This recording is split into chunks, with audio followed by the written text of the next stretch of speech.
Salut, salut! Et oui, Rebecca, toujours là, tous les jours, pour le défi lecture de la Bible de l'aurore au crépuscule. On ne lâche rien. Bienvenue au nouveau. Merci Seigneur encore. Bénis tous ceux qui sont là vraiment chaque jour avec moi.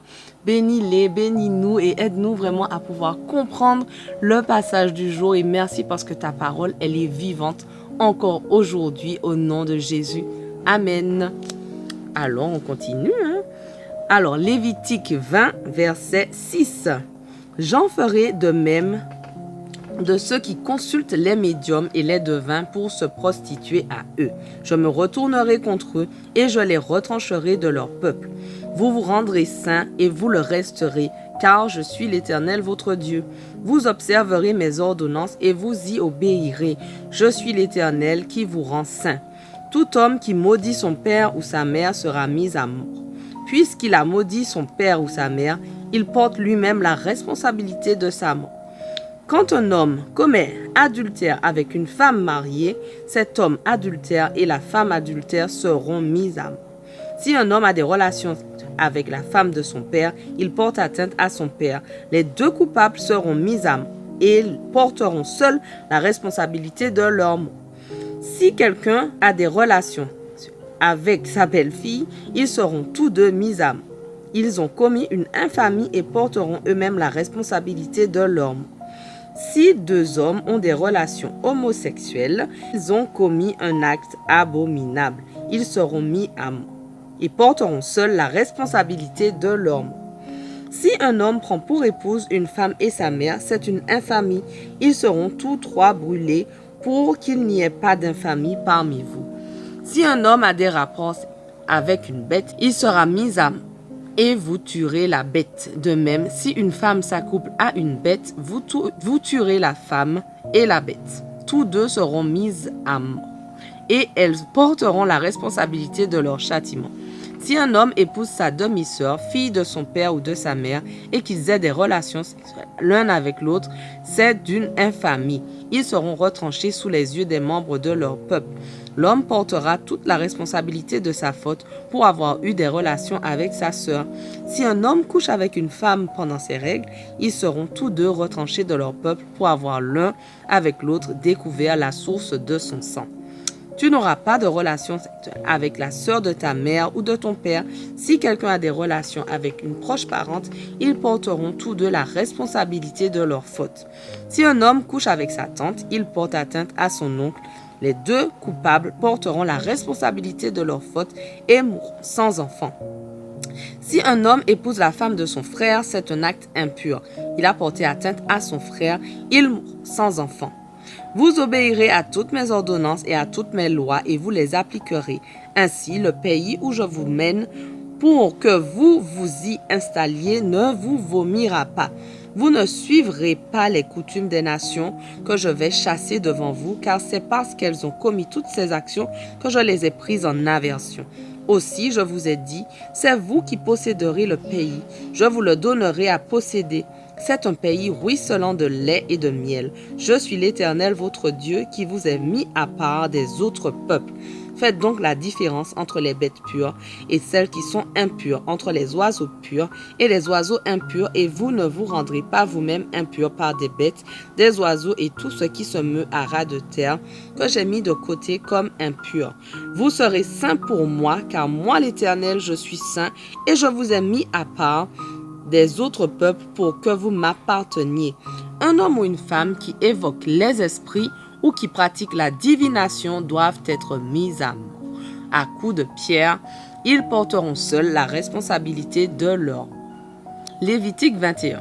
L'Éternel dit à Moïse, « Parle aux prêtres, fils d'Aaron, et dis-leur, un prêtre ne doit pas se rendre rituellement impur en touchant le corps d'une personne de son peuple qui vient de mourir, excepté s'il s'agit d'un proche parent, sa mère, son père, son fils, sa fille, son frère ou sa sœur si elle n'est pas mariée.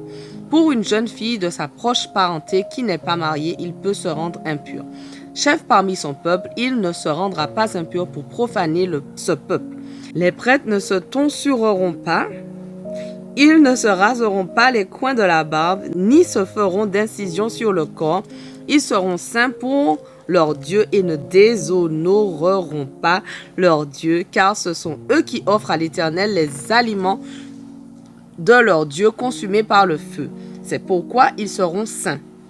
Ils n'épouseront pas une femme prostituée ou déshonorée ou divorcée, car le prêtre est saint pour son Dieu.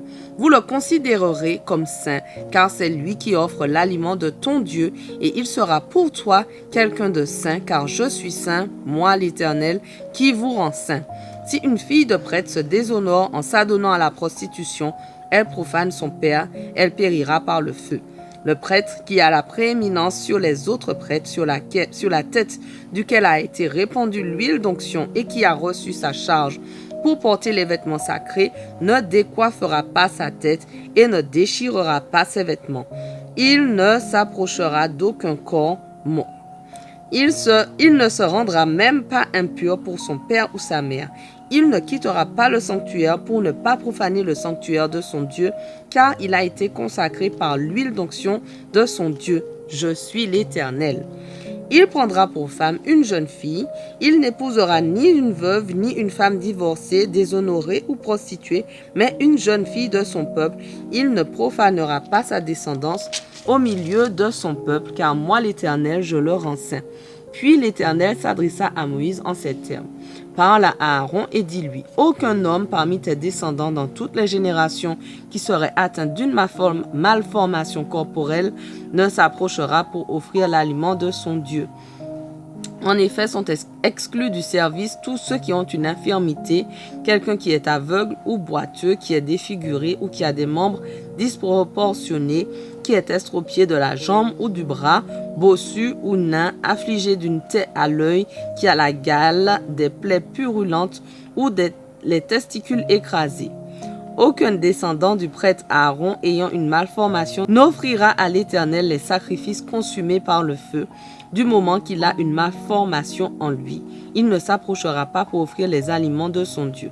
Il pourra consommer l'aliment de son Dieu, les offrandes saintes et très saintes, mais il ne s'avancera pas jusqu'au voile et ne s'approchera pas de l'autel à cause de sa malformation.